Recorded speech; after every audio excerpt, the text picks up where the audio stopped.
Really excited to share this one with you today.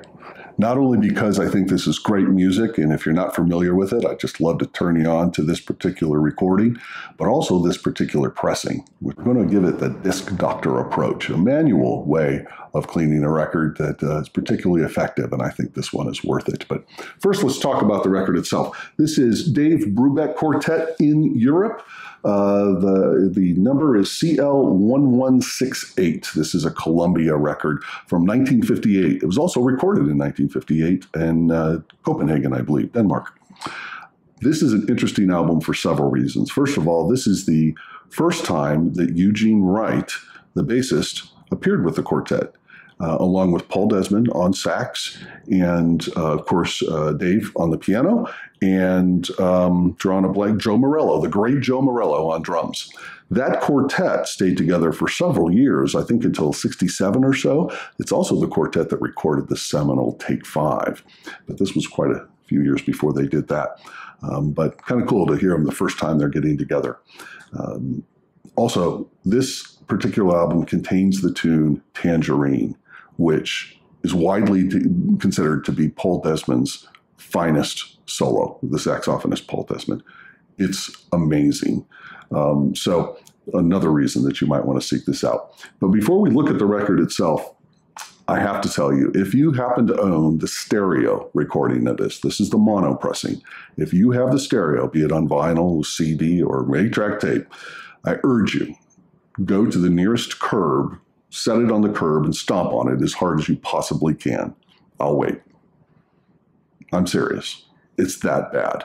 The difference between this mono pressing and the stereo is night and day. Not only just musically, but the stereo pressing is utterly confused with the arrangement of the instrumentation within the soundstage, number one. And number two, for reasons that escape me, they truncated and cut out several of the best musical passages. Makes no sense, including Paul Desmond's solo on Tangerine. I don't know why they did that. It's such a wonderful solo. But I also want to bring your attention to the artwork on the cover. This gentleman's name is Arnold Roth. You may have seen his work previously. He's a famous cartoonist, got a start with National Lampoon magazine. He's appeared in the New Yorker and several other periodicals throughout his career. He also did several of Dave Brubeck's album covers. He's personal friends with Paul Desmond. That's how they met. So kind of cool. I like his work very much. Something else that's kind of neat, liner notes. We've all seen liner notes on the back of records. These are interesting. It was not written by an art critic, but written by Dave Brubeck himself. And it's done in a conversational style. It's almost like a little short story, a short novel. Really worth the price of admission alone. So let's take a closer look here. This does appear to be the original inner, Columbia Records, advertising some of their other releases. I always love to see that. And look at this. On the other side, recommendations for taking care of your records and taking care of your needle. My guess is we're going to do a better job in cleaning this record than they suggest here. But when we see inners like this, we want to keep them. We'll probably use, there's nothing else in here. It's not good to keep the record against paper like this, so we'll use a nice polystyrene inner that will slip with inside this one, and we'll keep this. Let's take a closer look at the record itself. It is a Columbia 6-eye. As you can see, there's the 6 eyes. The red color tells me this is a mono pressing. If this is an original pressing, which I believe it is, we'll show you a close-up of what's in the run-out groove, and maybe you all that know more about this than I do can comment. Do we have an original? If it's pressed before 1961, which I believe this is, 1958, it's what's called a deep groove. I'm not sure exactly what that means, but that's how they refer to them. In any case, let's take a closer look, see what we have. Tiny bit of spindle wear, but not too bad. The record itself, I don't see any deep scratches or scuffs or anything that's likely to be audible. And goodness gracious, look at that. I'm seeing 1A in the run-out groove. I'm pretty sure that means not only is this an original pressing, but it's the first, off the first stamper. Pretty cool. Other side, ditto for the other side. Looks great. It is quite dirty though. That's okay. that we can take care of, particularly with Disc Doctor. I can't wait to show you that. All right, let's get to it. Let's clean this record.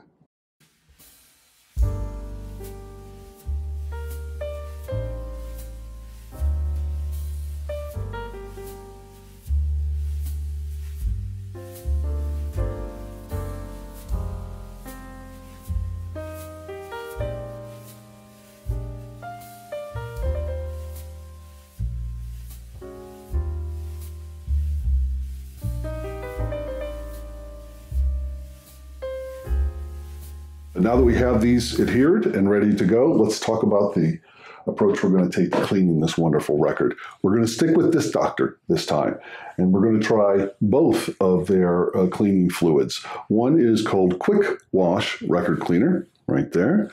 The other, Miracle Record Cleaner. I'm not sure if it's actually a miracle, but I have used this many times before. It's very good. Excellent quality record cleaning fluid. No alcohol is used with these solutions, so if that's important to you, that's good to know.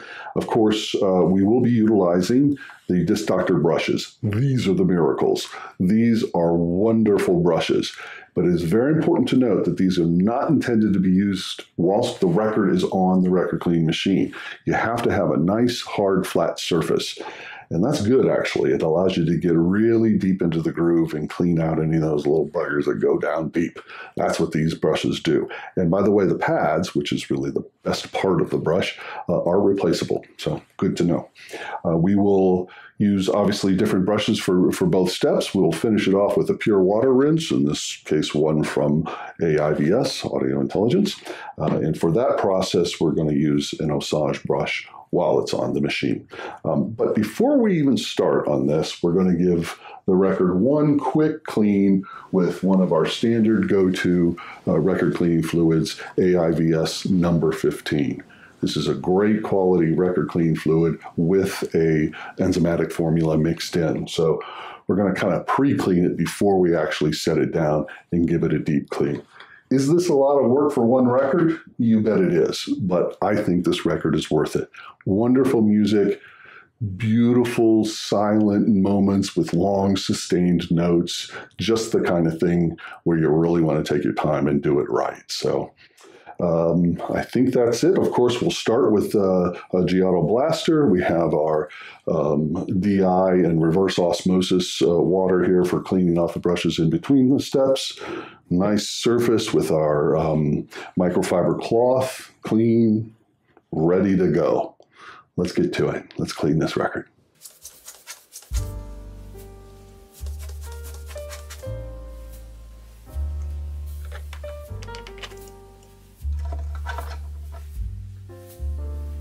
By the way, I do prefer to pre-wet the brushes. That way that first go around isn't sucking up all the record cleaning fluid.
The idea is to use the disc doctor brush to get deep into that groove on this nice hard flat surface, and then to place it back on the suction type machine to pull the record cleaning fluid off. So that's what we're going to do.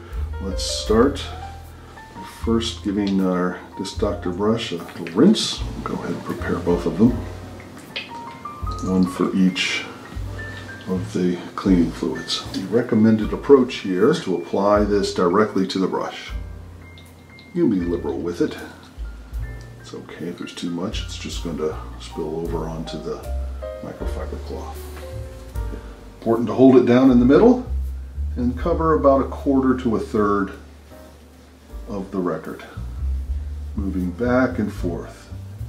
And you'll feel these wonderful fibers on this brush really grab the record. Nothing quite like a disc doctor brush for this manual process. You'll notice with the initial record cleaning fluid, there's not a lot of suds, not a lot of bubble action. That's by design. This is a lighter first step type fluid, or maybe a quick clean. Now, if you don't have the luxury of a suction type machine, this can be a completely manual process. What you would want to do is take the edge of the brush and kind of pick up as much of the fluid as you can. Be careful not to get your label wet. And then use very soft claws to dry it off, blot it dry. Alternatively, you can put it in a dish rack or something of that nature and let it air dry.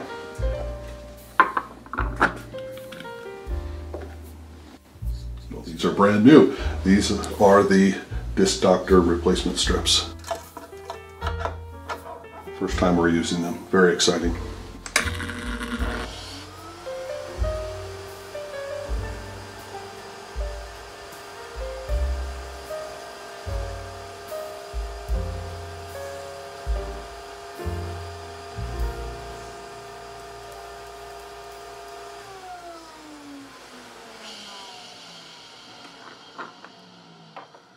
I'm going to go ahead and leave that wand on there because we're going to go right to the second record cleaning fluid.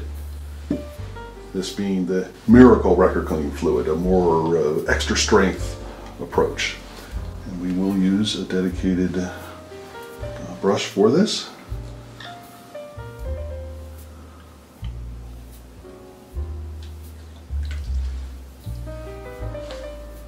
Same approach.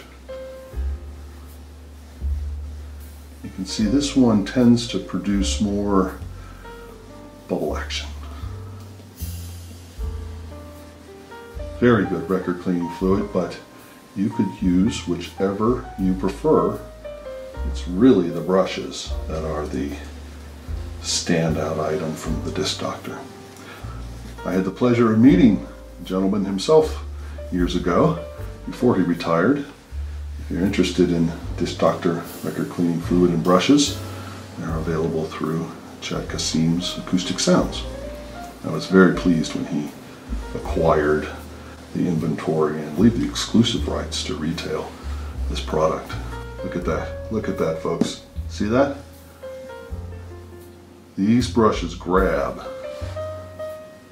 so much it'll pick the record right up off of the table. How about that? Don't be shy. You can actually apply some pressure here. This is one of the few times when you want to apply good pressure. Now obviously you don't want to press as hard as you can, but and just smash those fibers, but this is the time to give it a good scrubbing. And if you have a particular dirty record, there's no reason you can't do it 2 or 3 times. Okay, back onto the platter.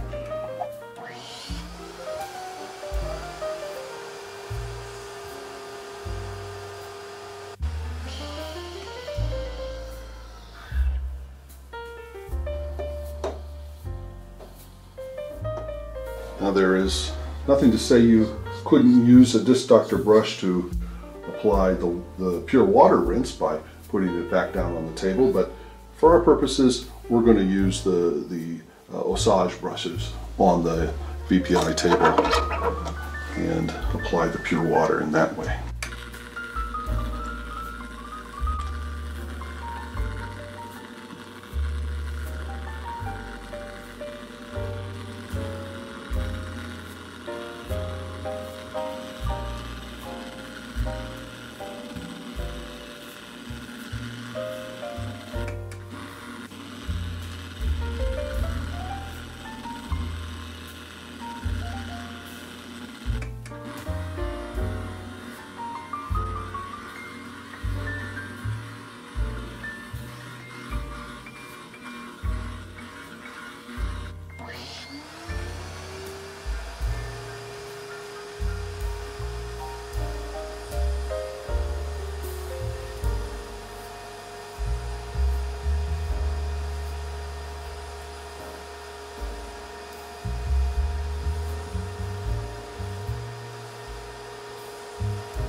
Now that is a very clean record side. Even more so when we finish it off in the ultrasonic. But let's do side 2 first.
Into the ultrasonic machine she goes.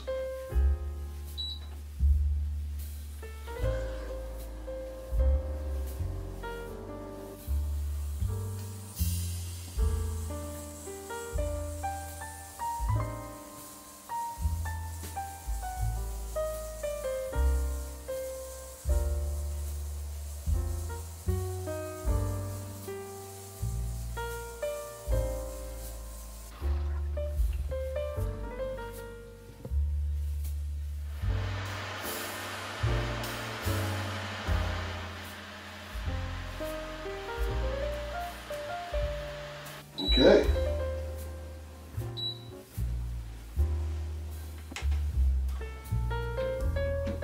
As I mentioned before, when we have original inner sleeves like this, I like to keep them with the record. But I do not want to put this beautifully cleaned record against that rough, scratchy paper. So we're going to use one of these inner sleeves, very thin polymer with a rounded bottom, known as Japanese inner sleeves. Obviously made in Japan. It slips right in without causing any damage.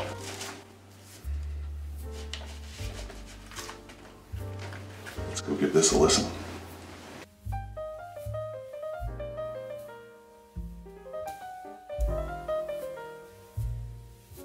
Okay, final thoughts on the Dave Brubeck Quartet in Europe. Musically, I consider this now a must-have. I enjoyed this previously, but after listening to it, after our cleaning, I'm just in love with this record. I think part of the reason it's so wonderful is the audience. You can tell there's such an appreciative audience. Again, this was 1958 in Denmark. They're just loving it, and I think it comes across in the way the musicians are playing. It's not that Dave Brubeck's an experimental musician. He doesn't get out there, but you can also, there's a sense, you can feel that there's a sense of that they're relaxed, that they're willing to, just let it go and not really worry about it. Sometimes I hear recordings, particularly live recordings, and you get the sense that if they reach out too far, the club manager is going to come by and say, don't pull that crap on the first set. No sense of that here. Absolutely wonderful, wonderful playing. So can't recommend this highly enough in the mono format. If you have the stereo, do the world a favor and throw it away. I've listened to the stereo. It's no good. Don't let someone else end up with it. Please, just pitch it. So, musically, fantastic. As far as the pressing is concerned and the quality of the sound, this is definitely audiophile quality, especially for a live recording. Just a wonderful, wonderful recording. And I think this is not only an original pressing, but with the 1A in the run-out groove, I think it's off the first stamper. So it's about as good as you get. Please, if you have a comment or thoughts about what this pressing is, do please comment below. We'd love to hear from you. Now, lastly, the cleaning.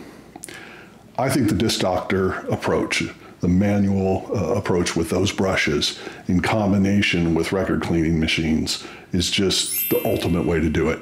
This record, for as old as it was and as much dirt was in that groove, was dead silent. Absolutely wonderful. So it's a lengthy process to go through if you're going to clean a record, but in this case, well worth it. Fantastic stuff. On to the next record. Again, how cool is that?